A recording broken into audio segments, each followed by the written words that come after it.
السلام عليكم ورحمة الله وبركاته، والصلاة والسلام على رسول الله. حبيبنا شفيعنا هدينا إلى كل خير في مصلحة الأمة جميعا.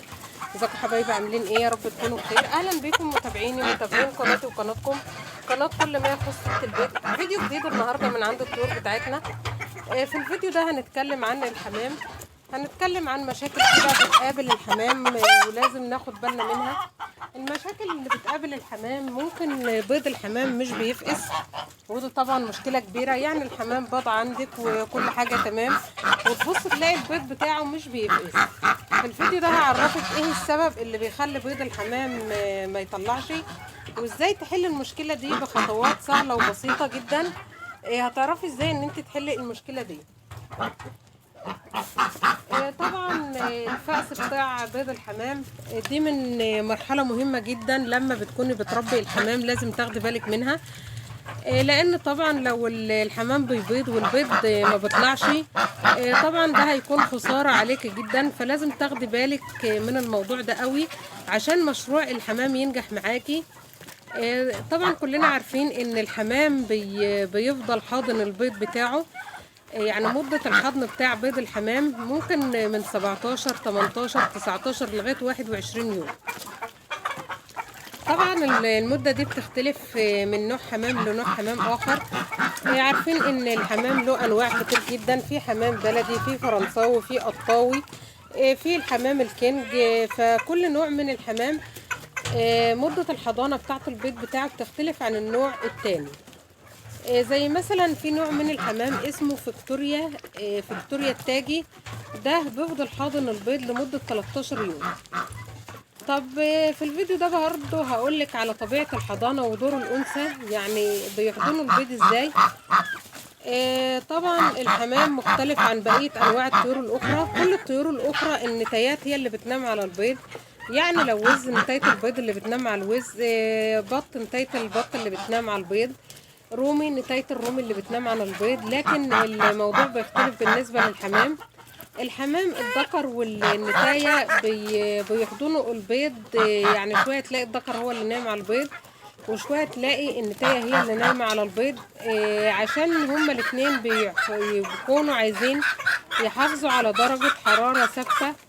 درجة الحرارة الثابتة دي هتضمن تطور الجنين داخل البيضة. طبعا البيضة بتبقى عروق دم. بعد كده الجنين بيتطور داخل البيضة. مدة التزاوج بقى او الانثى بتاعت البيض بتضع البيض امتى؟ بعد 6 شهور تقريبا. دي سن النضج الجنسي المعتاد لمعظم انواع الحمام، بيبيضوا بعد 6 شهور. طبعا عارفين ان النتاية بتاعت الحمام بتبيض بيضتين في كل دورة. حالات نادرة جدا، فيما ندري يعني بنسبة 1% ممكن النتاية تحط 3 بيضات. البيض طبعا بتبيض بيضة، وبعدها ب 48 ساعة بتبيض بيضة تانية. جوز الحمام بيحط 12 بيضة في السنة، ده حسب نوعه وحسب ظروف التربية. طيب مرحلة الفأس ده بتحصل ازاي؟ الفأس طبعا بيحصل لما بيكتمل نمو الجنين داخل البيض.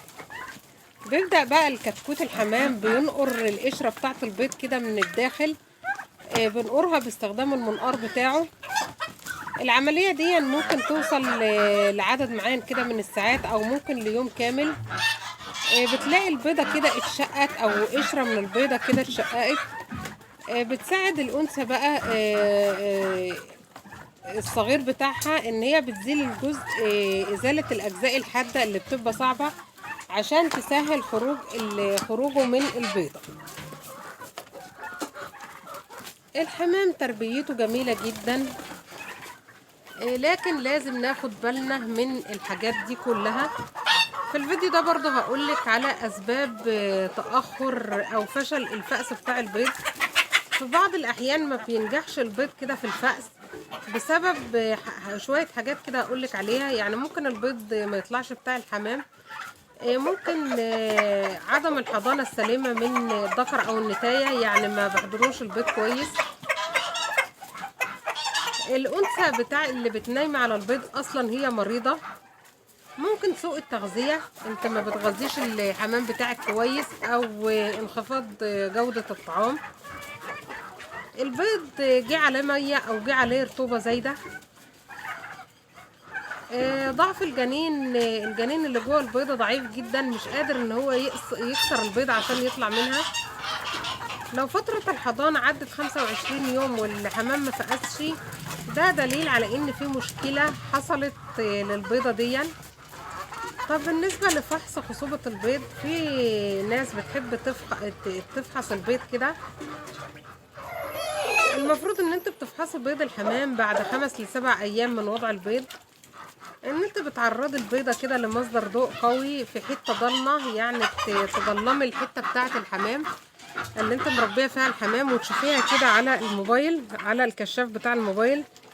البيضة لو مخصبة هتلاقيها فيها كده شعيرات دموية، مش مخصبة هتلاقي لونها ابيض صافي كده، مفيش فيها اي عروق. دي طريقة بسيطة غير مكلفة، اي واحد بيربي حمام بيستخدم اللي هو المصباح اليدوي او الكشاف بتاع الموبايل، فبيعرف اذا كان البيض مخصب او مش مخصب. حبايبي، ده كان الفيديو بتاعي معاكم النهارده عن الحمام وجمال الحمام والمشاكل اللي بتقابل الحمام، والسلام عليكم ورحمة الله وبركاته.